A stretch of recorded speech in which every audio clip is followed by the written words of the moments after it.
राजकीय कमला मोदी महिला महाविद्यालय नीम का थाना के बीए पार्ट तृतीय के विद्यार्थियों का ऑनलाइन क्लास में स्वागत है। मैं डॉक्टर अजीत। आज का हमारा टॉपिक है थॉमस होब्स का सामाजिक समझौता सिद्धांत। देखिए, होब्स जो है वो इंग्लैंड के निवासी थे और राजवंश से संपर्क उनका था। इसी कारण जो उनकी विचारधारा थी वो राजतंत्रवादी थी, अरिस्टोक्रेटिक थी। होब्स के समय में इंग्लैंड में राजतंत्र और प्रजातंत्र के समर्थकों के बीच तनावपूर्ण विवाद चल रहा था। इसी विवाद के संबंध में होब्स का विश्वास था कि शक्तिशाली राजतंत्र के बिना देश में शांति और व्यवस्था स्थापित नहीं हो सकती। यानी कुल मिलाकर के हम ये कह सकते हैं कि होब्स जो है ये मानता था कि एक पावरफुल, शक्तिशाली राजा के शासन यानी राजतंत्र के बिना देश में शांति और व्यवस्था कायम नहीं हो सकती। अपने इसी विचार का प्रतिपादन करने के लिए उसने 1651 में अपनी जो पुस्तक थी लेवियाथन में समझौता सिद्धांत का आश्रय लिया। होब्स ने सामाजिक समझौते की व्याख्या इस प्रकार की है। इसमें हम 4 बिंदु मेनली देखेंगे: मानव स्वभाव के बारे में, प्राकृतिक अवस्था के बारे में, समझौते के कारण के बारे में और समझौते के स्वरूप के बारे में। सबसे पहले हम चलते हैं मानव स्वभाव के बारे में। थॉमस होब्स ने क्या कहा है। होब्स के समय में चल रहे इंग्लैंड के गृह युद्ध ने उसके सामने मानव स्वभाव का जो घृणित पक्ष है वही सामने आया। उसने ये अनुभव किया कि मनुष्य एक स्वार्थी, अहंकारी, आत्माभिमानी प्राणी है। वह सदा जो है शक्ति की चाहत रखता है और हमेशा जो है शक्ति को प्राप्त करने की और उसका प्रदर्शन करने की कोशिश करता है। होब्स मनुष्य को मूलतः एक सामाजिक प्राणी मानता है। उसके अनुसार सभी मनुष्य स्वार्थी, अहंकारी, लोभी तथा एक दूसरे के विरोधी होते हैं तथा दया, प्रेम, सहानुभूति, परोपकार तथा सहयोग आदि सद्गुणों का साधारणतः उनमें अभाव होता है। और यदि कभी इन सद्गुणों का उसमें उदय होता भी है तो वह भी उनके किसी स्वार्थ की सिद्धि का कारण ही होता है। तो इस तरीके से हम ये कह सकते हैं कि होब्स मानव स्वभाव को अच्छा नहीं मानता, बुरा मानता है और उसके स्वभाव के बुरे पक्ष का एक पक्षीय चित्रण करता है। अब हम चलते हैं प्राकृतिक अवस्था पर। इस स्वार्थी, अहंकारी और आत्माभिमानी व्यक्ति के जीवन पर किसी भी प्रकार का नियंत्रण न होने का स्वाभाविक परिणाम ये हुआ कि प्रत्येक दूसरे मनुष्य को शत्रुता की दृष्टि से देखने लगा और सभी भूखे भेड़ियों के समान एक दूसरे को निगल जाने के लिए घूमने लगे। मनुष्य को न्याय और अन्याय का कोई ज्ञान नहीं था और प्राकृतिक अवस्था जो है शक्ति ही सत्य की धारणा पर आधारित थी। मारकाट और अत्याचार का बोलबाला था। फलस्वरूप ऐसी अवस्था में मानव जीवन का स्वरूप अत्यंत एकांकी, दीन, पाश्विक और क्षणभंगुर होता है। स्वयं उसके शब्दों में, वहाँ कोई व्यवसाय नहीं था, कोई संस्कृति नहीं थी, कोई विद्या नहीं थी, कोई भवन निर्माण कला नहीं थी और न ही कोई समाज था। मानव जीवन असहाय, दीन, मलिन, पाश्विक तथा अकाल्पनिक था। इस तरीके से जो उसकी प्राकृतिक अवस्था थी वो भी बड़ी ही भयानक थी।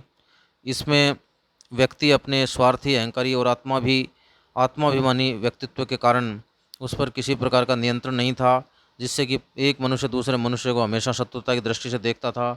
मत्स्य न्याय था, बड़ी मछली छोटी मछली को निगल जाती थी। तो इस तरीके से न्याय अन्याय का कोई मतलब वहाँ नहीं था इस प्राकृतिक अवस्था में।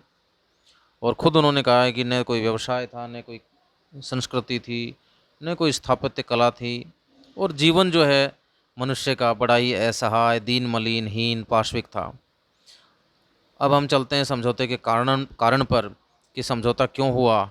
जीवन और संपत्ति की इस असुरक्षा तथा मृत्यु और संहार के इस भय ने व्यक्तियों को इस बात के लिए प्रेरित किया कि वह इस असहनीय प्राकृतिक अवस्था का अंत करने के उद्देश्य से एक राजनीतिक समाज का निर्माण करें। तो जैसा कि विद्यार्थियों हम देख चुके हैं कि प्राकृतिक अवस्था किस तरह की थी, भयानक थी। लोगों का जीवन ही संकट में था, लोगों की संपत्ति संकट में थी, मृत्यु का भय था। इसलिए उन्होंने इस भय से त्राण पाने के लिए, बचने के लिए जो है एक समझौता करने का उन्होंने जो है विचार किया, ताकि एक ऐसे राजनीतिक समाज स्थापित हो जो सभी व्यक्तियों के जीवन और संपत्ति को सुरक्षित करे। अब हम चलते हैं सामाजिक समझौते पर कि उसका स्वरूप क्या था। नवीन समाज का निर्माण करने के लिए सब व्यक्तियों ने मिलकर एक समझौता किया। होब्स के अनुसार यह समझौता प्रत्येक व्यक्ति ने शेष व्यक्ति समूह से किया, जिसमें प्रत्येक व्यक्ति प्रत्येक दूसरे व्यक्ति से कहता है कि मैं इस व्यक्ति अथवा सभा को अपने अधिकार और शक्ति का समर्पण करता हूँ जिससे कि वह हम पर शासन करे, परंतु इस शर्त पर कि आप भी अपने अधिकार और शक्ति का समर्पण इसी रूप में करें और दूसरे की आज्ञाओं को मानें। इस प्रकार सभी व्यक्ति ने एक व्यक्ति अथवा सभी के प्रति अपने अधिकारों का पूर्ण समर्पण आत्मरक्षा के अधिकार को छोड़ के कर दिया और यह शक्ति या सत्ता उस क्षेत्र में सर्वोच्च सत्ता बन गई। यही राज्य का श्री गणेश है। इस समझौते के अंतर्गत शासक कोई पक्ष नहीं है और यह समझौता सामाजिक है, राजनीतिक नहीं है। वह सत्ता समझौते का परिणाम है और इस प्रकार इसका पद समझौते से कहीं अधिक उच्च है। राज सत्ता पूर्ण, निरंकुश, अटल और अखंड है। तो विद्यार्थियों, हम ये कह सकते हैं कि व्यक्तियों का जीवन नितांत भयानक स्थिति में था, सुरक्षा नहीं थी। उसको सुरक्षित करने के लिए व्यक्तियों ने आपस में मिल करके और एक समझौते करने का विचार किया, जिसमें एक व्यक्ति ने संपूर्ण समाज को कहा कि भाई मैं अपने अधिकार और अपनी सारी शक्तियाँ इस व्यक्ति या इस व्यक्ति समूह को सौंपता हूँ, लेकिन एक कंडीशन है कि आप भी अपने अधिकार और सारी शक्तियाँ इस व्यक्ति को सौंपो और यही व्यक्ति या व्यक्ति समूह ही जो है आगे चल करके और हमारी सबकी रक्षा करने की जिम्मेदारी वहन करेगा। यहीं से जो है एक राज्य नाम की सत्ता का उदय होता है। यहीं उसके पास काफ़ी शक्तियां हैं, वो पूर्ण है, निरंकुश, अटल और अखंड है। प्राकृतिक अवस्था में कुछ प्राकृतिक नियम भी थे जिन्हें होब्स सुविधा के नियम कहता है। होब्स प्राकृतिक नियमों की कुल संख्या 19 बताता है। तो विद्यार्थियों, होब्स प्राकृतिक नियमों की जो कुल संख्या बताता है वो 19 बताता है, ये आपको याद रखनी है। होब्स के अनुसार प्राकृतिक अवस्था की अराजकता से उबकर व्यक्ति आपस में समझौता करते हैं जिसके द्वारा वे अपने ऊपर शासन करने के समस्त अधिकार उस व्यक्ति या व्यक्ति समूह को सौंप देते हैं, जैसा कि हम पूर्व में जिक्र कर चुके हैं। और इसी समझौते के उपरांत जो है कॉमनवेल्थ का निर्माण, जिस कॉमनवेल्थ यहाँ राज्य के लिए शब्द इस्तेमाल किया है, और लेवियाथन यानी संप्रभु, जिसके पास संप्रभुता होती है, जिसके पास शक्ति होती है, यह समझौता व्यक्तियों द्वारा आपस में ही किया गया है। संप्रभु आपस में इस समझौते का कोई पक्ष नहीं है, क्योंकि जो समझौता हुआ है वो व्यक्तियों के बीच में ही हुआ है। वो व्यक्ति या व्यक्ति समूह जो है उसका पक्षकार नहीं है। अधिकारों का समर्पण बिना किसी शर्त के किया गया है। नवीन राज्य के रूप के बारे में हम देख लेते हैं। ये जो समझौता हुआ उसके बाद एक स्टेट या एक राज्य बना, वो नवीन राज्य किस प्रकार का था। होब्स के समझौते द्वारा एक ऐसे निरंकुश राजतंत्रात्मक राज्य की स्थापना की गई जिसका शासक संपूर्ण शक्ति संपन्न है और जिसके प्रजा के प्रति कोई कर्तव्य नहीं है। शासित वर्ग को शासक वर्ग के विद्रोह का भी अधिकार नहीं है। तो कहने का मतलब एकदम निरंकुश राजतंत्र है। जनता को किसी भी प्रकार के विद्रोह का अधिकार भी वो नहीं देते हैं। आलोचनाएं देखते हैं। होब्स के इन विचारों की कटु आलोचना हुई है क्योंकि मानव स्वभाव का चित्रण स्वार्थी, अहंकारी, आत्माभानी रूप में उन्होंने किया है जो नितांत एकाकी है, क्योंकि मानव के स्वभाव में कुछ अच्छी वृत्तियां भी तो पाई जाती हैं। दूसरा, अतार्किक। यदि ये मान भी लिया जाए कि प्राकृतिक अवस्था का व्यक्ति असामाजिक, स्वार्थी है, तो इस प्रकार के असामाजिक व्यक्तियों से समझौता करने की इच्छा व सामाजिक भावना फिर कैसे आ गई, ये सवाल निश्चित रूप से खड़ा होगा। फिर है कि भय के आधार पर राज्य की स्थापना नहीं, केवल भय के आधार पर और स्वार्थ के आधार पर ही राज्य थोड़ी बना है। सहयोग की भी भावना है, तो यहाँ सामाजिक हित की भी भावना है। वो तो यहाँ होप्स जिक्र ही नहीं करते उसका, तो बड़ा एक पक्षीय कल्पना हो जाती है उनकी। फिर है स्वेच्छाचारी और निरंकुश राज्य की स्थापना कर देते हैं, व्यक्तियों को विद्रोह का कोई अधिकार नहीं देते हैं। नेक्स्ट जो है राज्य सरकार में अंतर नहीं करते हैं वो।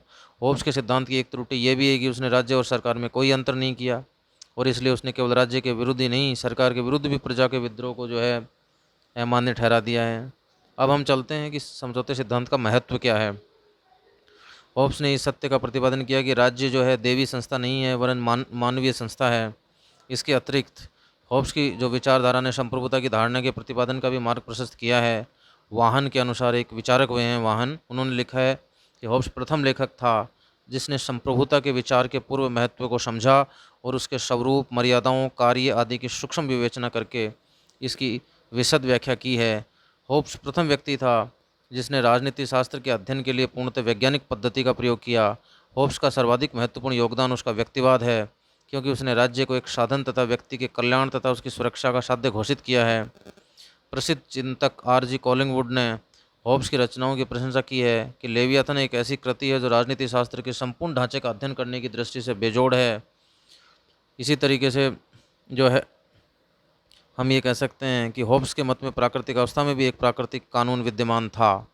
अगर हम लास्ट में जो है सामाजिक समझौते की कुछ विशेषताओं को एक बार थोड़ा और देख लेते हैं।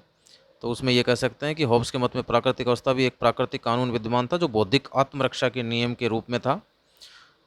प्रभु सत्ता सर्वोच्च तथा पूर्ण है। यहाँ प्रभु सत्ताधारी को सौंपे गए अधिकार वापस नहीं मांगे जा सकते हैं। नेक्स्ट जो है वो है होब्स द्वारा प्रतिपादित समझौता सिद्धांत सामाजिक तथा राजनीतिक दोनों है। नेक्स्ट जो है वो कह सकते हैं कि प्रभु सत्ताधिकारी अधिकारों को पूर्ण मान्यता प्रदान करने के बावजूद होब्स ने व्यक्ति के जीवन के अधिकार को महत्व दिया है। नेक्स्ट है यहाँ, यदि शासन व्यक्ति को अपने आप को मारने, घायल करने अथवा पंगु बनाने या अपने को आघात पहुंचाने वालों का विरोध नहीं करे अथवा भोजन, औषधि या जीवन की आवश्यक या अन्य किसी प्रकार की वस्तु की मनाही करे तो प्रत्येक व्यक्ति को उसके आदेश के उल्लंघन करने का अधिकार है। या कुछ परिस्थितियों में उन्हें दिया है जब उनके जीवन पर ही संकट आ जाए तब। होब्स जो है ने शासक के हाथों में असीम सत्ता सौंप करके उसे जनसाधारण को विरोध के अधिकार से वंचित करके पूर्ण सत्तावाद को स्थापित कर दिया है, क्योंकि सारी शक्तियां उन्होंने उस राज्य को प्रदान की हैं और व्यक्तियों के अधिकार वहाँ बहुत अधिक नहीं हैं। तो एक तरीके से ये पूर्ण सत्तावाद की स्थापना है। होब्स कहता है कि जनता का एकमात्र कार्य संप्रभुता के आदेशों का पालन करना है, चाहे वो ईश्वरीय या प्रतीक नियमों के विरुद्ध ही क्यों ना हो। संप्रभु को जनता की संपत्ति छीनने का, यहाँ तक कि उसके प्राण लेने का अधिकार भी है, क्योंकि जनता की संपत्ति और प्राण उसकी सत्ता में ही सुरक्षित रहते हैं। होब्स के मत में संप्रभु किसी भी कानून को मानने के लिए बाध्य नहीं है। उनके अनुसार कानून संप्रभुत्व का आदेश है। नेक्स्ट हम ये कह सकते हैं कि होब्स का राज्य व्यक्ति के लिए उसका निर्माण व्यक्तियों ने अपने हितों की सिद्धि के लिए किया है। जो निरंकुश सत्ता उसके द्वारा उसे दिया गया उसका ध्येय भी व्यक्तिगत सुरक्षा की प्राप्ति ही है। अंत में हम ये कह सकते हैं कि संप्रभु की निरंकुश सत्ता का सिद्धांत, जिसके साथ सामान्यतः होब्स का नाम जोड़ा जाता है, वास्तव में उसके व्यक्तिवाद का आवश्यक पूरक था। धन्यवाद।